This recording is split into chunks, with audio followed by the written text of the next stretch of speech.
Hello student, कैसे हो आप सभी स्टूडेंट। उम्मीद करता हूँ आप अच्छे होंगे और स्वस्थ होंगे। स्टूडेंट, आज के वीडियो में हम आज शुरू करने वाले हैं फार्मास्यूटिक्स का एक बहुत ही ज़्यादा इम्पोर्टेंट टॉपिक, डोजेज फॉर्म। किसका डोज फॉर्म? ड्रग का डोज फॉर्म। स्टूडेंट, अगर आप सभी का अगर तबीयत खराब होता है, कोई अगर पेशेंट हॉस्पिटल जाता है, डॉक्टर उसको क्या करता है? डोज देता है। किस चीज़ का डोज? दवा का डोज, सिरप का डोज या कैप्सूल का डोज। ठीक है, विभिन्न प्रकार के डोजेस होते हैं जिसको हमें पढ़ना है अपने सब्जेक्ट में। ठीक है, कि आखिर में ये डोजेस फॉर्म होते क्या है।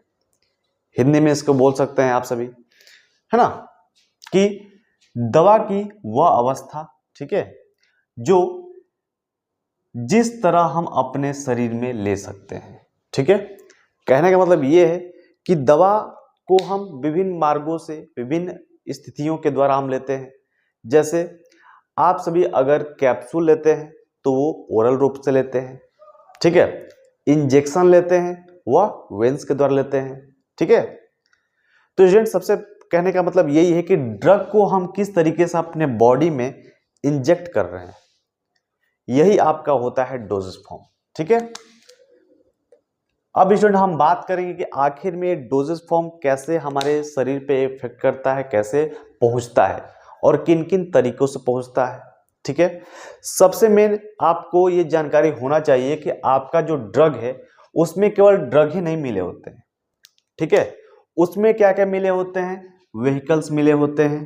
ठीक है, जिन्हें आप एक्सपिएंट बोलते हैं। अब ये व्हीकल क्या होते हैं भाई? ठीक है, देखिए, ड्रग जो है होता है आपका एक क्रूड ड्रग होता है। जैसे आप कहीं से उसको तोड़ कर लाते हैं। जो फार्मासिस्ट के स्टूडेंट है उनको पता होना चाहिए कि आप जो ड्रग बनाते हैं ना, वह रॉ मटेरियल से बनाते हैं। ठीक है, रॉ मटेरियल लेकर, जैसे मान लीजिए रॉ मटेरियल कहाँ से आती है? किसी पौधे के जड़ से आता है, यानी रूट से आता है। ठीक है, किसी पौधे के पत्ती से आता है, यानी कि लीफ से आता है। ठीक है, तो ये जो लीफ है, ये जो रूट है, ये आपका रॉ मटेरियल है। ये मेन आपका ड्रग है, यानी इसी मेन ड्रग को आप बोलते हैं एपीआई। ठीक है, यानी एक्टिव फार्मास्यूटिकल इंग्रेडिएंट। ठीक है, ये जो एक्टिव फार्मास्यूटिकल इंग्रेडिएंट है, ये ड्रग का मेन आपका जो आपका डिजीज है उसको ठीक करने की ड्रग होती है, दवा होती है। ठीक है, इसी ड्रग को हम अपने शरीर में पहुंचाने का जो तरीका होता है उसी को हम डोजेज फॉर्म बोलते हैं। ठीक है, एक बार और समझिए। यहां पे अगर आप कोई ड्रग लेते हैं अपने शरीर में, देखिए आपका ये शरीर हो गया, ठीक है, और ये आपका ड्रग हो गया आपका। ठीक है, अब ये ड्रग लीफ से लिया गया है, रूट से लिया गया है ना। तो समझने का मतलब ये है कि ये ड्रग आपका कड़वा भी हो सकता है। ठीक है, कड़वा, यह ड्रग मीठा भी हो सकता है, कुछ ज्यादा ही मीठा हो सकता है। ठीक है, कुछ ज्यादा कड़वा हो सकता है ना, या हम इसको अपने शरीर में लेने में असहज महसूस कर सकते हैं। ध्यान रखिए, है ना। तो ये जो ड्रग है ना, इस ड्रग को हम अपने शरीर में अचानक रूप से लेंगे ना, तो कहीं ना कहीं वो अजीब लगेगा, है ना। अब इस ड्रग को हम अपने शरीर में जब लेंगे तो आखिर में मान लीजिए कोई अगर आपका क्रूड ड्रग है, वो कड़वा है, अगर अपने शरीर में लेना चाहते हैं तो भैया इसको मीठा में परिवर्तित करेंगे। ठीक है, तभी तो शरीर में ले सकते हैं ना। कहने वाला ये है कि कड़वाहट को थोड़ा सा कम कर देंगे शुगर के सहायता से, मीठे के सहायता से। तो उसमें हम क्या करते हैं, इस ड्रग में क्या करते हैं, इस एक्टिव फार्मास्यूटिकल इंग्रेडिएंट में क्या करते हैं, हम व्हीकल का उपयोग करते हैं। अब ये व्हीकल क्या होते हैं? व्हीकल होते हैं, व्हीकल में आपके आ सकते हैं, पहला ध्यान रखिए, फ्लेवरिंग एजेंट। फ्लेवरिंग एजेंट का मतलब कई तरह के फ्लेवर उस ड्रग के बना सकते हैं आप, मीठा, कड़वा, थोड़ा स्वादहीन, थोड़ा सा फीका, है ना। फिर फ्लेवरिंग एजेंट के बाद स्वीटनेस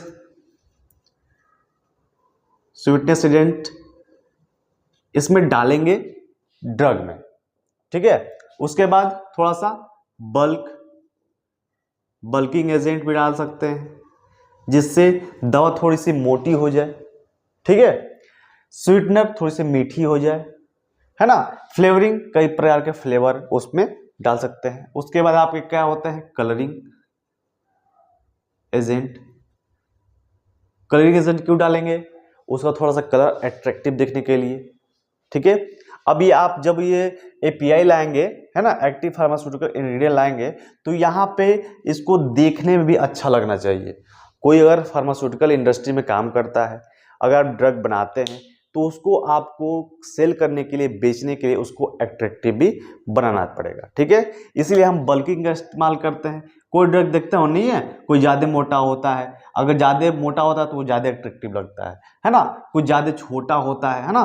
तो ऐसे बनाने के लिए इसमें अगर छोटा है तो भैया बल्किंग एजेंट का उपयोग कम किया गया है, ठीक है। तो स्टूडेंट यहाँ पे अगर कोई आप टैबलेट खाते हैं तो उसमें 30% ड्रग होते हैं, 100% ड्रग आप नहीं खाते हैं, ध्यान रखिएगा। और जो आपका 70% होता है वो आपका एक्सपिएंट होता है ना, या व्हीकल होते हैं। यानी कि ये flavour agent, sweetness agent, bulking agent या कलरिंग एजेंट और सारे भी होते हैं, एटसेट्रा। ये जो 70% है ना, ये आपके फ्लेवरिंग उस ड्रग को बनाने में मदद करते हैं, सहायता करते हैं, ठीक है। उसका वेट भी बढ़ाने का भी व्हीकल का द्वारा ही कर सकते हैं, ठीक है। मान लीजिए किसी ड्रग का वेट बढ़ाना हो तो हम इन्हीं तरीकों का उपयोग करते हैं। इन तरीकों डालकर ड्रग में, एपीआई में हम उसको बनाते हैं। अब यहाँ पे बात हम करते हैं, तो यहाँ पे आप लोगों को समझ में आया होगा, ठीक है, कि आखिर में आपका ये सब व्हीकल क्या होता है, ठीक है। अब ये सब जो चीजें एपीआई और व्हीकल मिलाकर आपका पूर्णतः मेडिसिन का फॉर्म ले लेते हैं, ठीक है।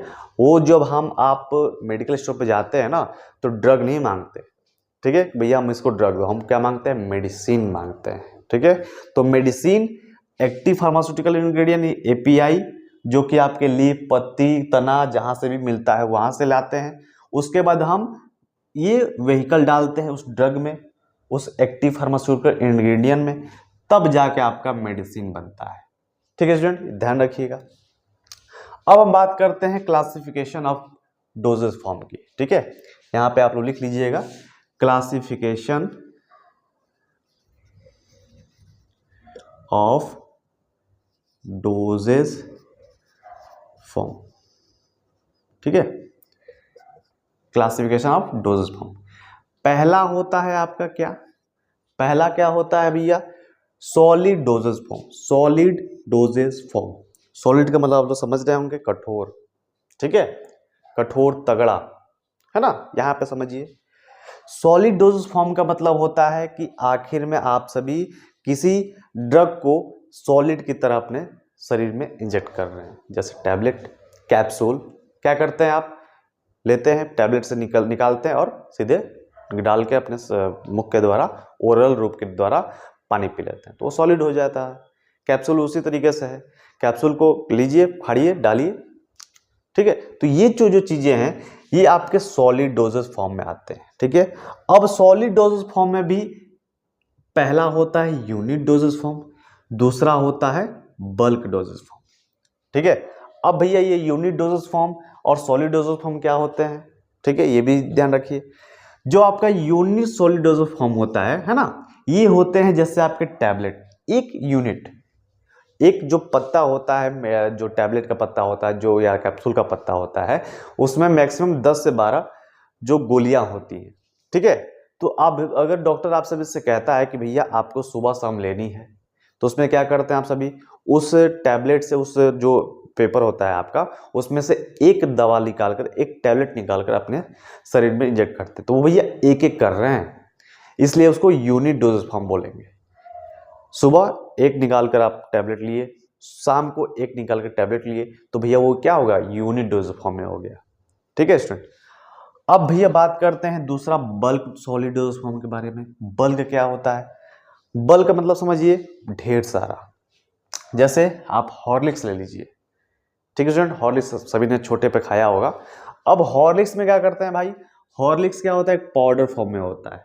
हॉर्लिक्स क्या होता है, पाउडर फॉर्म में होता है। आप ये आपका गिलास है, इसमें क्या करते हैं, इसमें दूध मिल्क लेते हैं, ठीक है। मिल्क में क्या करते हैं आप, इसमें हॉर्लिक्स का पाउडर डालते हैं, या कोई सारे बच्चे बॉर्नविटा पिए होंगे, ठीक है। तो बॉर्नविटा या हॉर्लिक्स जो भी चीज़ें हैं ये इसमें मिल्क में डालते हैं, तो ये जो पाउडर फॉर्म में होता है इसको ही बोलते हैं बल्क, ठीक है।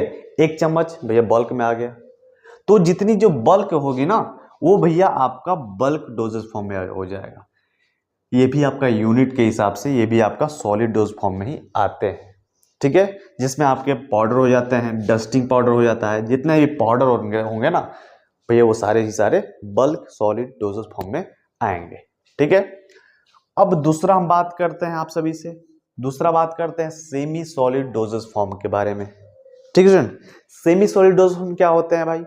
सेमी सॉलिड डोज फॉर्म, यहाँ पे सेमी सॉलिड डोज फॉर्म में आप सभी समझ सकते हैं जो जेल होते हैं, जो मलहम होते हैं, लोशन होते हैं, सॉल्यूशन होते हैं, जो अपने शरीर पे आप रब करते हैं, ठीक है। मलहम क्या होता है? जैसे आप कहीं इचिंग हो रही है, खुजलाहट हो रही है, आप मलहम लाए है ना इचगर्ड, और उसको क्या किया लगा लिए ऊपर, तो आप शरीर के मतलब कैप्सूल या टैबलेट के द्वारा तो ले नहीं रहे ड्रग को, वो क्या कर रहे हैं आप जेली के द्वारा, मलहम के द्वारा, लोशन के द्वारा अपने शरीर पे रब कर रहे हैं, लगा रहे हैं, तो भैया वो सेमी सॉलिड डोजेस फॉर्म में आते हैं, ठीक है। उसमें भी आपके एक्टिव फार्मास्यूटिकल इंग्रेडिएंट यानी कि एपीआई और व्हीकल दोनों ही मिले होते हैं, ठीक है। अब बात करते हैं इसका एग्जाम्पल के बारे में, तो आपके जेल हो जाते हैं, लोशन हो जाते हैं, क्रीम हो जाते हैं, पेस्ट हो जाते हैं, है ना। ये जितनी सारी चीज़ें हैं ये सब क्या होती हैं भैया आपके सेमी सॉलिड डोज फॉर्म में आती है, ठीक है। हाँ स्टूडेंट, इससे कैसे क्वेश्चन आते हैं आपके एग्जामिनेशन में, ठीक है, वो भी इस वीडियो के मतलब बाद में ही आपको मिल जाएंगे, जो आपके एग्जाम के पॉइंट ऑफ व्यू से इंपॉर्टेंट आने वाले हैं, तो उसको जरूर देखिएगा। जितने भी इस टॉपिक से रिलेटेड आपके क्वेश्चन बन सकते हैं ना वो उसमें कवर किए गए हैं। अब बात करते हैं हम सभी तीसरे क्लासिफिकेशन के बारे में। तीसरा क्लासिफिकेशन क्या है आप सभी का? Liquid dosage form. अब भैया लिक्विड डोज फॉर्म क्या होते हैं? लिक्विड मतलब क्या? पानी रिलेटेड होता है, ठीक है। लिक्विड जो होते हैं आपके ये भी 2 प्रकार के होते हैं, पहला होता है मोनोफेजिक और दूसरा होता है बाइफेजिक, ठीक है स्टूडेंट। मोनोफेजिक में क्या होता है भाई? मोनोफेजिक में ड्रग और व्हीकल दोनों ही पाए जाते हैं, ठीक है, और बाइफेजिक में ड्रग और व्हीकल दोनों ही पाए जाते हैं। डिफरेंस क्या होता है, कैसे अलग होते हैं? तो भैया ये जो मोनोफेजिक है ना इसमें जो ड्रग और व्हीकल है ये दोनों एक दिखाई देते हैं। जैसे मान लीजिए एग्जाम्पल में ले लीजिए आप वाटर ले लीजिए, ठीक है, वाटर को ले लीजिए आप ड्रग ले लीजिए, ठीक है, और इसमें अगर आप शुगर डाल देते हैं, चीनी डाल देते हैं, और इसको मान लीजिए व्हीकल, और इसको क्या कीजिए घोल लीजिए, घोल लेंगे ना तो भैया ये एक तरीके के दिखाई देंगे। इसमें नहीं आप बता सकते हैं कि पानी कौन है शुगर कौन है, इसको अलग नहीं कर सकते हैं, ठीक है, इसको क्या कर सकते हैं अलग नहीं कर सकते हैं। अब ये जो घोल बन जाएगा ना ये भैया बन जाएगा आपका क्या? मोनोफेजिक, ठीक है, ये आपका लिक्विड डोज फॉर्म में हो जाएगा, मोनोफेजिक हो जाएगा, ठीक है स्टूडेंट। और यहाँ पे बात करते हैं बाइफेजिक के बारे में, तो जो लिक्विड डोज फॉर्म का जो बाइफेजिक है ना इसमें 2 फेज अलग अलग दिखाई देंगे। एग्जाम्पल सुनिए, एग्जाम्पल में आप लीजिए एक यहाँ पे ग्लास या शीशे ग्लास ले लीजिए, इसमें आप डालिए ऑयल और डालिए वाटर और इसको क्या करिए मिक्स करिए, ठीक है। ऑयल को ले लीजिए ड्रग और वाटर को ले लीजिए व्हीकल, ठीक है एग्जाम्पल। अब इन दोनों को जब रब करेंगे ना, मिलाएंगे घोलेंगे ना, तो क्या होगा एक टाइम तक तो मिल जाएगा, 5 मिनट के बाद या 10 मिनट के बाद आप देखेंगे ना तो ऑयल ऊपर हो जाएगा, वाटर नीचे हो जाएगा, ठीक है। तो अलग अलग जो हो जाएगा ना तो ये जो 2 फेज बन जाएंगे है ना, ऑयल ऊपर हो जाएगा वाटर नीचे हो जाएगा, ठीक है, यानी दूसरा फेज हो जाएगा और आपका ये जो पहला फेज, तो पहला और दूसरा जब ये 2 फेज दिखने लगेंगे उसको आप बोलते हैं बाइफेजिक। बाई मतलब 2, ठीक है 2। अब स्टूडेंट इसका एग्जाम्पल में अगर आप देखना चाहेंगे तो भैया जो मोनोफेजिक का जो एग्जाम्पल होता है आप लिख लीजिएगा, नोट्स बनाना बहुत ज़्यादा इंपॉर्टेंट है आप सभी के लिए, ठीक है। नोट्स नहीं बनाएंगे ना तो एग्जाम स्टूडेंट आप सभी को मतलब एग्जाम में थोड़ा सा दिक्कत आ सकता है, थोड़ा क्या बहुत ही आएगा। तो यहाँ पे जो मोनोफेजिक का जो एग्जाम्पल है स्टूडेंट, यहाँ पे आप सभी देख सकते हैं जो मोनोफेजिक का एग्जाम्पल है वो हो सकता है आप सभी का इसका देख लीजिए पहले, जो बाइफेजिक का इमल्सन होता है, ठीक है, इमल्सन और सस्पेंशन, ठीक है। और जो ये मोनोफेजिक का होता है, जो एक दिखाई देते हैं, जैसे वाटर, शुगर, सॉल्यूशन ले लीजिए। सॉल्यूशन क्या होता है आपका, मोनोफेजिक होता है, जिसमें एक होते हैं। सॉल्यूशन क्या हो, वाटर ले लीजिए और शुगर ले लीजिए, क्या होते हैं भैया, सॉल्यूशन होते हैं। सॉल्यूशन, कोई भी सॉल्यूशन लेंगे सिरप का, वो क्या होगा, मोनोफेजिक में होगा, ठीक है। स्टूडेंट आप सभी सिरप देखे होंगे ना, ऐसा भी सिरप देखते हैं जिसमें छोटे छोटे कण होते हैं। एग्जाम्पल समझिए, इसमें देखिए, जैसे आपका एक ये सिरप का बोतल ले लीजिए, ठीक है, सिरप का बोतल, ठीक है। इसमें छोटे छोटे कण होते हैं, ठीक है, और इसमें वाटर भी होता है, ठीक है। इसमें क्या, लिक्विड भी होता है और छोटे छोटे कण होते हैं। अब स्टूडेंट ध्यान समझिएगा, आपको इस पे लिखा रहता है कि यूज विथ शेक, मतलब इसको हिलाकर पीना है, मिलाकर पीना है। किसी भी सिरप के ऊपर लिखा रहता है ना यूज विथ शेक, यानी कि इसको हिलाकर पीजिए। वो क्यों किया जाता है, क्योंकि उसमें इमल्सन सस्पेंशन की क्रिया होती है। अब ये छोटे छोटे कण होते हैं ना, ये एक समय पर नीचे बैठ जाते हैं, ठीक है, नीचे बैठ जाते हैं। ऊपर लिक्विड हो जाता है, नीचे बैठ जाता है, ठीक है। ये जो डॉट डॉट होते हैं ये आपके ड्रग होते हैं, ठीक है। और ये जो लिक्विड होता है ना, ये आपका व्हीकल होता है। काफी सारे जो छोटे छोटे बच्चे होते हैं ना, उनको ये दिया जाता है, ठीक है।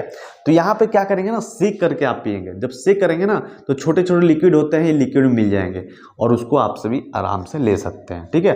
तो यहाँ पे जो ड्रग है ना, ड्रग का शरीर में जाना बहुत इंपॉर्टेंट है। तो इसीलिए व्हीकल का उपयोग करके हम ड्रग को अपने बॉडी में इंजेक्ट करते हैं, ठीक है। अच्छे समझ में आएगा। जो भी डाउट्स होंगे ना, आप कमेंट सेक्शन में पूछिएगा, मैं वहां पे आप सभी को क्लियर कर दूंगा, ठीक है। अब जो चौथा बात करते हैं हम स्टूडेंट आप सभी के लिए, गैसियस डोजेज फॉर्म। ये गैसियस डोजेज फॉर्म क्या होते हैं, गैसियस भैया गैस के बारे में बात हो रही है। गैस की सहायता से हम अपने शरीर में ड्रग इंजेक्ट करते हैं, लेते हैं। मेन हम लोग पढ़ रहे हैं doses form. Dosage form dose को कैसे अपने शरीर में इंजेक्ट करते हैं, यही तो है, ठीक है। तो भैया गैस के माध्यम से क्या करते हैं हम, जैसे आप इनहेलर लेते हैं, गैस ले लीजिए प्लस ड्रग ले लीजिए अपना, ठीक है। गैस क्या हो जाएगा आपका, व्हीकल, और ड्रग क्या हो जाएगा आपका जो मेन एपीआई है, एक्टिव फार्मास्यूटिकल इंग्रेडिएंट, ठीक है। इस ड्रग को ना गैस में बदल दिया जाता है, ठीक है। इस ड्रग को गैस में बदल के इनहेलर बना लिया जाता है। अब स्टूडेंट आखिर में हम ये समझ लेते हैं, इनहेलर और एरोसोल होता है, ठीक है। अब हम यहाँ पे समझते हैं कि आखिर में डोजेज फॉर्म को हम ये 4 पार्टों में बांटे ही क्यों। अगर हम टैबलेट रहता तो भैया टैबलेट ही नहीं चलाते हैं हम, इन सब का क्यों हम लोग बाइफेजिक, मोनोफेजिक, सेमी सॉलिड सब क्यों बना रहे हैं। स्टूडेंट यहाँ पे बात आती है उम्र की, ठीक है। एक उम्र होती है 1 साल से 5 साल तक, दूसरी उम्र होती है 5 साल से लगभग 20 साल तक, एक उम्र होती है 20 से 40 साल तक, और एक उम्र होती है भैया 40 से जहां तक आप जिंदा रहें वहां तक, ठीक है। अब यहाँ पे जो बात होती है ना भैया, किसी पेशेंट को आप टैबलेट लेने में दिक्कत होती है, इसलिए उसको इनहेलर दिया जाता है। किसी पेशेंट को अगर इनहेलर में दिक्कत होती है, उसको इंजेक्शन दिया जाता है, ठीक है। इंजेक्शन भी आपका लिक्विड डोज फॉर्म में ही आएगा, ठीक है, और वो आपका मोनोफेजिक में आएगा, ठीक है। एग्जाम्पल में अब स्टूडेंट समझते हैं ना कि आखिर में इसकी जरूरत क्यों पड़ी। इसीलिए पड़ी कि क्योंकि अगर मान लीजिए कोई पेशेंट है, सब्सटेंशियल में है, मतलब उसको बेहोशी हालत में है, अब उसको भी टैबलेट नहीं ना देंगे भैया, वो तो सोया हुआ है, कैसे उसको टैबलेट दे देंगे। तो टैबलेट की जगह आप इंजेक्शन का उपयोग करेंगे, लिक्विड डोज फॉर्म का उपयोग करेंगे, है ना। इसलिए ये सब चीजें का उपयोग किया जाता है। इस सब क्लासिफिकेशन को पढ़ना बहुत ही आवश्यक है, ठीक है। क्रीम का भी हम बहुत ही अच्छे तरीके से उपयोग करते हैं। तो हर चीज का हम इम्पोर्टेंस है अपने ड्रग में, अपने फार्मास्यूटिकल इंडस्ट्री में, फार्मास्यूटिकल आपका एग्जाम के पॉइंट ऑफ व्यू से भी ये काफी ज्यादा इंपॉर्टेंट है। इससे 3 से 4 क्वेश्चन तो भैया आपके एग्जामिनेशन में पूछे जाते हैं। अब भैया वो कैसे एग्जाम में क्वेश्चन पूछे जाते हैं, कैसे उसको लिखना होगा वो बता दीजिए। तो भैया आपको इस जस्ट बाद ही आपको मिलेंगे, उसको आप ध्यान से पढ़ेंगे, वो आपके एग्जाम के पॉइंट ऑफ व्यू से काफ़ी ज़्यादा इंपॉर्टेंट रहने वाले हैं, उसको आप जरूर पढ़िए। और स्टूडेंट अगर आप सभी को डी फार्मा की जो आपको नोट्स है ना, अगर वो चाहिए होगा तो आप कमेंट्स करिएगा, कमेंट में नंबर दिया गया उस पर व्हाट्सअप, मतलब उस व्हाट्सएप पे आप मैसेज कर दीजिएगा, वहाँ पे आपको D pharma first year second year दोनों की आपको नोट्स अवेलेबल हो जाएंगे। चलिए स्टूडेंट, इंपॉर्टेंट क्वेश्चन देखिए, ये आपके लिए बहुत ही आवश्यक है। आप सभी को जो एग्जाम के पॉइंट ऑफ व्यू से जो इम्पोर्टेंट क्वेश्चन है उसको कैसे लिखना है, कैसे आपके एग्जामिनेशन में आपके क्वेश्चन पूछे जाते हैं, वो आपको इसमें मिलने वाले हैं। स्टूडेंट, आप सभी से क्वेश्चन पहला पूछ सकता है कि what is a dosage form. Dosage form होता क्या है, आप सभी को यहाँ पे लिखना होगा। तो भैया डोजेज फॉर्म वह भौतिक रूप होता है जिसमें दवा को तैयार किया जाता है और मरीज को दी जाती है, जिसमें टैबलेट, कैप्सूल, इंजेक्शन, सिरप, मलहम आदि शामिल होते हैं। यहाँ पे अगर इंग्लिश में आप सभी को लिखना होगा तो लिख सकते हैं कि a dosage form is the physical form in which a drug is produced and administration to patients in include tablet, capsule, injection, syrup and ointment. इसको डोजेज फॉर्म को आप अच्छे तरीके से यहाँ से लिख सकते हैं। डेफिनेशन आपके बहुत ही अच्छे तरीके से एग्जाम में लिख सकते हैं। इससे क्या होगा ना कि आप सभी को जो नंबर के पॉइंट ऑफ व्यू से वो अधिक से अधिक मिल सकते हैं। अब इस टॉपिक से अगर आपको क्वेश्चन आ सकते हैं तो ये भी पूछे जा सकते हैं कि what are the types of dosage form. Dosage form के प्रकार कितने होते हैं, ठीक है। तो भैया dosage form mainly classified from solid, liquid, semi solid, gaseous. मैंने जैसे आपको बताया, पहला सॉलिड जिसमें टैबलेट, कैप्सूल होते हैं, दूसरा लिक्विड जिसमें आपके सिरप, सस्पेंशन होते हैं, फिर आपका सेमी सॉलिड जिसमें ऑइंटमेंट, क्रीम्स होते हैं, और लास्ट में आपका गैसियस जो होता है एरोसोल, इनहेलर होते हैं, जैसे मैंने आपको लेक्चर में बताया। इसी तरीके से आपको अपने एग्जाम में कॉपी में लिखना होगा, ठीक है, पॉइंट वाइज से। अब यहाँ पे हिंदी में भी लिख सकते हैं, कोई दिक्कत की बात नहीं है। कई सारे बच्चे पूछते हैं कि सर हम हिंदी में लिखें कि इंग्लिश में लिखें। स्टूडेंट, आपको जैसे कंफर्टेबल लगे लिख सकते हैं, क्योंकि आपका जो डी फार्मा है आपको बाइलिंगुअल में है, तो उसको आप सभी अच्छे तरीके से लिख सकते हैं।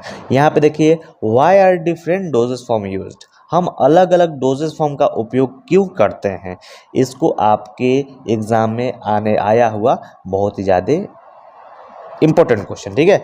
अब यहाँ पे लिख सकते हैं different dosage form are used it. क्यों हम यूज़ करते हैं भैया?